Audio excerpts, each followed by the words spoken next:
So, two reasons why koshi is one of those things that everybody has to do.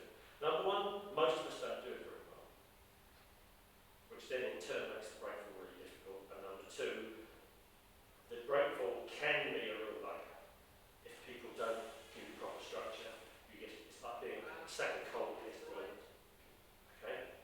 So, let's look at it first of all. We'll forget about the breakfall for now. We'll look at it first of all from the body structure of it and how we're going to basically throw it apart. Okay, now, if I do one of many, let's just do it from two. If I do one of many ways of doing this, and I just kind of get to here and do this business, I'm just, I'm delivering a sack of something. The best you can hope for is to land on your back. Okay? This can't possibly be right. This is hard work. Nothing in Aikido should be hard work. So, we're going to do a head under one first, okay? Just hold on for a few minutes. So, take his balance, first of all. Now I'm going to step into here, into the space between his feet. So that's where his structure is. Not in front, because then he'll be leaning on me. I want to be under that space because I want to lift him. I've got to take his heels off the floor, okay? So there's his structure. I'm going to step into here. Not worried about his hands so much. Now, I'm going to get under his centre. Now he's already teetering over. I'm holding on to his back leg to stop him teetering over the top. That's the secret to koshi. Doesn't know what style you're doing. A sweep or a judo pulling over. The bottom line is you've got to get heels off the ground and you've got to get under the point of balance. That's the trick. When I'm teaching the kids, one of the things we say is, imagine you've got velcro underpants on. And the only way you can make it work is if the back of my velcro underpants stick to the front of his. Okay, mental image for you. So we're going to do the head under one first. So two hands, like a yaku posture, drop it into there, off to the side. Now you're going to step in, and let's see how deep I am. Right under there, get into here. Now we're going to drop down.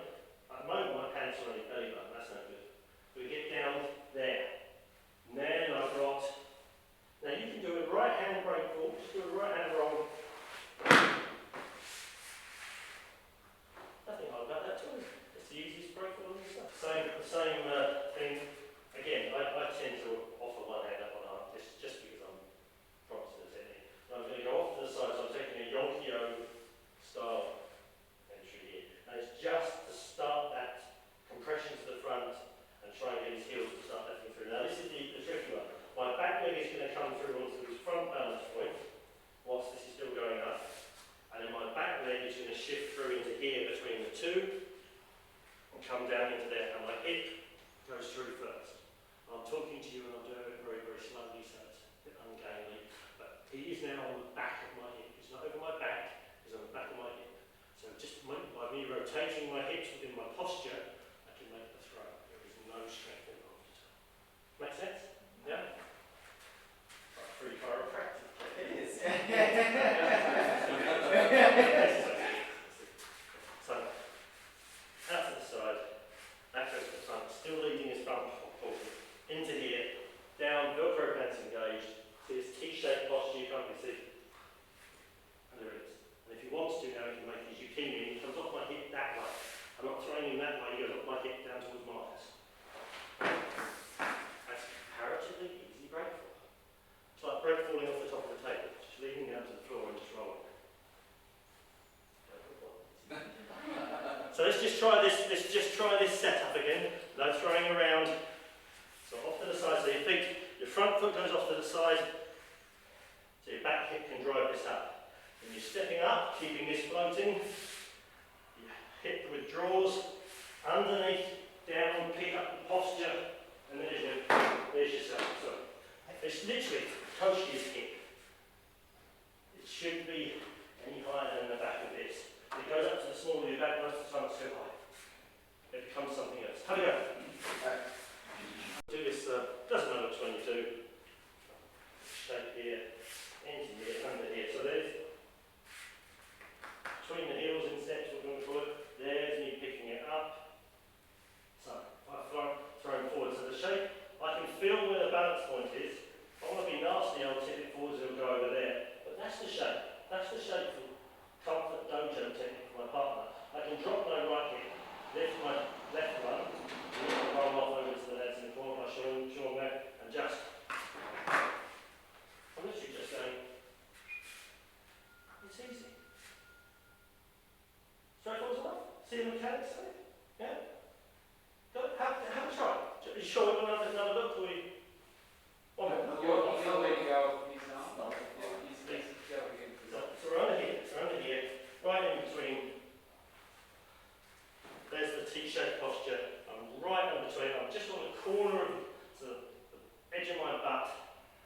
Now, I don't want to throw him over my back, I want to throw him over my hip, so he's going to go over to the corner of the room. So my back hip drops, you see it, and my left, his hip comes up, and there's the shape. Thank you. Sensei Foster used to say that the defending of koshi-nage was like having a sword and going underneath, right underneath. Totally taking away the structure of someone's being, you know, so you're going right underneath. If you want, how they used to teach it, you go in underneath like this, rotate it to drop them off, and go the other way and walk up through. And making sure you're turning a bit. Have a try, just literally let your partners just roll off and roll away. Make sure they're rolling the shape that's comfortable for them. Don't throw them into a space. Feel where they're on your back, on your hips, and just let them drop off into the space. It should be a simple break. Try it. The actual throw, you're down here, you've got underneath, and you've taken the sense, you straighten slightly to take the heels off the ground. That's all you need. Don't then go, ha-ha, because your full partner's just going to go collapse. It's that whole idea that we started the day with. You're in, you've got low, all you've done is you've taken enough structure off the floor, now you rotate within that shape. So all they're doing is up on their heels and being rotated.